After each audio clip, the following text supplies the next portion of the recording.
দেখুন, ওয়াকফ বোর্ড নিয়ে যদি আপনাকে এক্স্যাক্ট ফ্যাক্টটা বলতে হয় তাহলে আপনার কথা শুনে মনে হবে যে আমি সাম্প্রদায়িক কথাবার্তা বলছি। বাট যদি ওয়াকফ বোর্ড, তার উৎপত্তি, তার কার্যক্রম, তার বর্তমান পরিস্থিতি, যদি এগুলোকে নিয়ে আপনার সঠিক এবং বাস্তব কথাটা বলতে হয় তাহলে আপনার এই যে আপনার কঠিন বিষয়গুলো এগুলো সামনে চলেই আসবে। কারণ 1947-এ আপনার দেশটা যখন ভাগ হয়, দ্বিজাতি তত্ত্বের উপরে দেশটা ভাগ হয়, হিন্দু মুসলিমের উপরে, এবং সেক্ষেত্রে ভারত ভেঙে আপনার পাকিস্তানের জন্ম হয় এবং বাংলাদেশের জন্ম হয়। এবং ভারত ভূখণ্ড থেকে প্রথমে 26% জমি নিয়ে নেওয়া হয় এবং পরে তারা বলে আমরা মুসলিম কবর দিতে হবে, 2% জমি এক্সট্রা দিতে হবে বলে 28% জমি তারা নিয়ে নেয়, ভারত ভূখণ্ড থেকে নেয়। ভারতের জমির উপরেও তো পাকিস্তান বাংলাদেশে জন্ম হয়েছে, তাই না? সেক্ষেত্রে তারা 28% জমি ভারতের কাছ থেকে নিয়েছে, এই শর্তে নিয়েছিল যে ভারতবর্ষের সমস্ত মুসলমানরা এখান থেকে আপনারা রিহ্যাবিলেট হবে পাকিস্তান আর বাংলাদেশে। কিন্তু যখন বাস্তবে দেখা গেল 20% মুসলিমও ভারত ছেড়ে আপনার পাকিস্তান বা বাংলাদেশে যায়নি, তার ফলে যে পরিসংখ্যানে তারা জমি নিয়েছিল তারা প্রয়োজনের অনেক বেশি জমি নিয়েছিল। আজকে টেকনিক্যালি বা লিগালি হিসেব করলে পশ্চিমবাংলা এবং ভারতবর্ষে ওয়াকফ বোর্ড বলে তো কিছু থাকার কথাই তো না। তারা তাদের ভাগের জমি 28% অনেক আগে নিয়ে গেছে এবং প্রয়োজনের বেশি। এটা যে আপনার অবশিষ্ট যে আপনার পড়ে রয়েছে ভারত ভূখণ্ড, এটা তো হিন্দুস্তান হওয়ার কথা ছিল, হিন্দু রাষ্ট্র। এই হিন্দু রাষ্ট্রে হিন্দুস্তানে এখানেও তো আপনার পুরোপুরি হিন্দুদের আপনার ভূমি এটা, এখানে আবার ওয়াকফ বোর্ড কিসের? যে সকল মুসলমানরা পাকিস্তান বাংলাদেশে চলে গেছিলো জমি ফেলে, সেই জমিগুলোকে দখল করে নিয়ে এখন ওয়াকফ বোর্ড বানানো হয়েছে। দেন তাহলে আমি একই লোকের জন্য দুবার জমি দেবো কেন? একবার ভারত ভাগ করে পাকিস্তান বাংলাদেশ দেব, আবার ভারতের ভূখণ্ডের মধ্যে সেই জমিগুলোকে ওয়াকফ বোর্ড বলে আজকে আটকে রাখবো। 9 লক্ষ আপনার একর জমি আটকে রেখেছে। এটা ভারতবর্ষের মধ্যে আপনার ধরুন তৃতীয় আপনার সংস্থা, এটা এতগুলো জমি আটকে রেখেছে।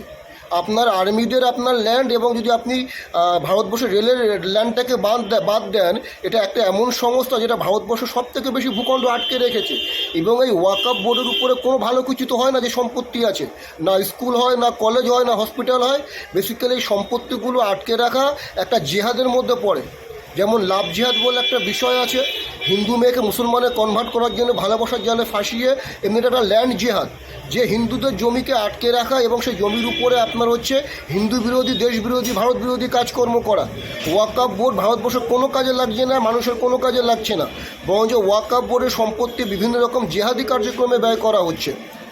তো মূল বিষয় আজ বাদে কালেরা বলছে মন্দিরের জমি ওয়াকফ বোর্ডের, একটা গ্রাম ওয়াকফ বোর্ড বলে দাবি করেছে, একটা 5 স্টারকে আপনার হোটেলকে আপনার ওয়াকফ বোর্ড বলে দাবি করেছে।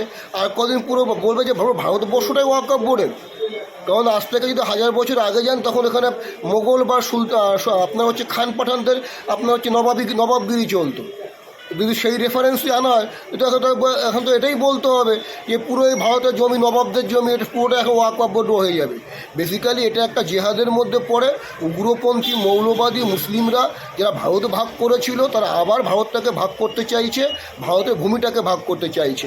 কেন্দ্র এই ষড়যন্ত্র বুঝতে পেরে কি বলছে যে ওয়াকফ বোর্ডের মধ্যে 2জন নন মুসলিম রাখতে হবে, 1জন মহিলা রাখতে হবে, যাতে ওয়াকফ বোর্ড কী করছে, এই বিপুল সম্পত্তি, বিপুল অর্থ কোথায়, কোন জায়গায়, কোন জঙ্গি সংগঠনে ব্যয় হচ্ছে তার উপর নজর রাখতে চাইছে।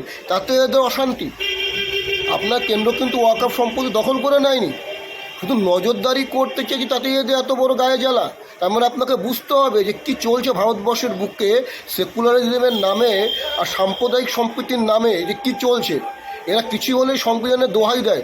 সবথেকে বেশিরভাগ যে সংবিধানকে পায়ের তলায় বারবার পিষেছে এই ওয়াকফ বোর্ড টাইপের সংগঠনগুলো, এই আপনার জামাতি ইসলামগুলো এবং এই পপুলার ফ্রন্ট অফ ইন্ডিয়া যে জিহাদি সংগঠনগুলো ভারতবর্ষের বুকে আছে, সবথেকে এরাই আপনার সংবিধানকে বারবার হত্যা করছে।